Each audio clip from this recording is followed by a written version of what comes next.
tolak je. Saya nak share dekat tuan-tuan. Saya rasa cara yang paling mudah untuk saya tebuk lubang nak pasang exhaust fan ni. Okey, jom sama-sama kita buat. Exhaust fan brand KDK. Saya ambil saiz yang paling besar 12 inci. Okey, jadi dekat sini kita ambil ukuran belakang dia ni. Kalau dekat dia punya kertas tu ada tulis ukuran ni 12 inci ni. Sini ke sini 350 mm, sini ke sini 350 mm. Okey, jadi cara dia, okey, saya dah buat marking dah. Okey, saya buat marking petok pakai timbang air kan. Lepas tu saya ambil mata yang panjang, mata kecil ni.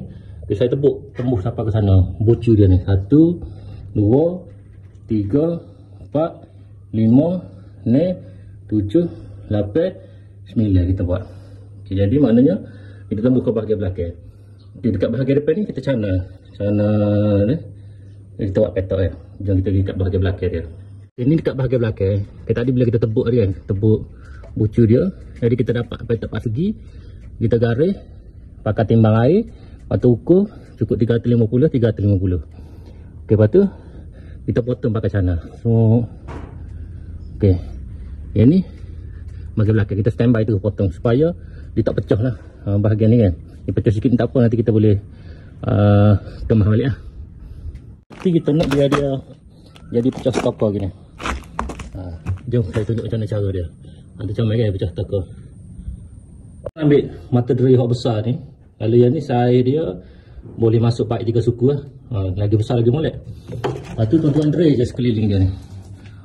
Tembuk terus sampai ke belakang keliling dia ni. Buat keliling kita. Okay. Buat keliling dia sampai tembuk belakang. Okey tuan-tuan. Ni saya dah tebuk dah dia punya keliling ni. Okey, yang ni tak ada nak habis pasal patuh ujung lah. Kita apa? Jadi ambil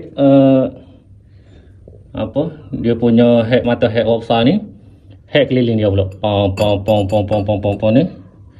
Head keliling. Ni pun head keliling kau. Lepas tu baru kita head tengok tengah ni tu. Baru kita boleh tolak lagi.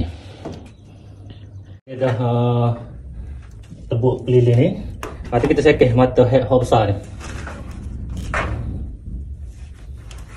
Cara dia terpecah bagi bawah je supaya dia tak berat bagi atas.